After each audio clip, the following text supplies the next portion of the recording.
All right, moving on. A second area where we need to beware is in choosing a mate. I think we all know 1 Corinthians 7:39 says we're free to marry only in the Lord, right? Fellow believers, yes.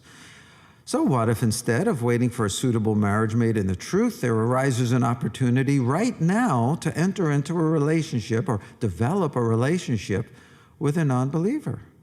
Beware, because marrying an unbeliever can cause and produce a lifetime of heartache.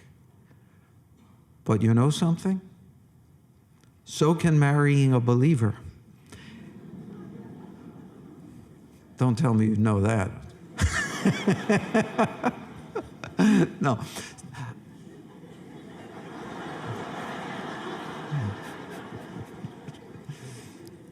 Gonna drive this overtime. No.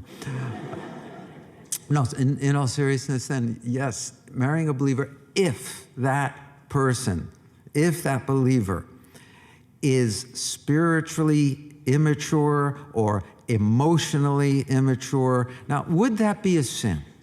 Would it be a sin to marry a believer who is just not spiritually stable? It wouldn't be a sin, no. But my, would it ever be unwise. If a person thinks it's better to marry a person with questionable spirituality than risk not marrying at all, think again, because more than a few are living in anguish, not because they married out of the truth, but because they married a believer whose faith was fragile, whose appreciation for spiritual things was shallow, and whose love for Jehovah was marginal. By contrast, others have waited until they could marry someone rich in faith and in appreciation and love for Jehovah. Their patience brought them not temporary pleasure, but a good and perfect and lasting gift. Decades later, they're still thanking Jehovah for each other. Be wise, be patient. Wait until you can marry a person with genuine devotion to Jehovah and Jehovah's ways.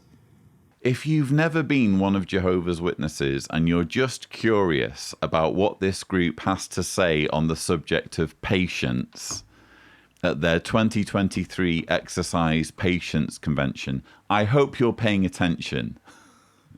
It's clearly not just a generic seminar on how to cultivate patience in all sorts of situations, such as when you're in traffic, as Mark Sanderson put it in his opening comments. Clearly, it's not about that. Clearly, they're just taking a word like they always do and putting a doomsday black and white culty spin on things. And in this particular instance, Ed Aljian, who's a Warwick Bethelite, giving the talk, Why Beware of Instant Gratification, is doubling down on the organization's policy regarding marrying only in the Lord. I did find it humorous when he tripped himself up with what was clearly intended as a throwaway remark about how even people who have married fellow Jehovah's Witnesses have ended up with a lifetime of heartache. And this elicited laughter, and he had to, you could actually see him processing his own words and thinking, oh gosh, how do I get out of this? And then he explains what he means. What he means is marrying only in the Lord is one thing, but you can cause yourself a lifetime of heartache if you marry the wrong type of Jehovah's Witness. So it's not even about just marrying a fellow Jehovah's Witness. It's not even as simple as that. When it comes to the rules on sex, when it comes to these multiple layers of sexual repression that Jehovah's Witnesses have to deal with, that young Jehovah's Witnesses have to navigate, they can't just choose from this already small pool of fellow believers when they're selecting a mate with whom they need to get married in order to have sex. It has to be a super duper Jehovah's Witness who takes the religion really seriously. That's what Ed Aljian is saying here. And he's saying this may require that you wait an awful long time. In other words, you could go to your grave without ever meeting anybody, because no one's ever good enough. No one's ever sufficiently loving Jehovah or doing what they're supposed to do.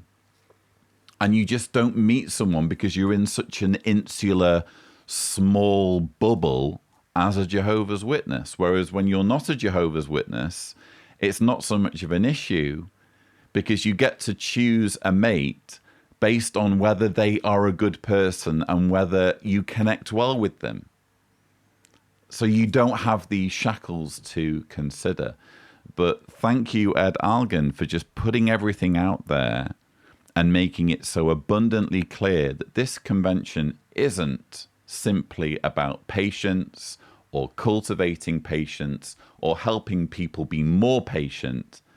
It's about doubling down on the need for obedience and loyalty, the need to comply with the organization's demands and expectations when it comes to sex and marriage.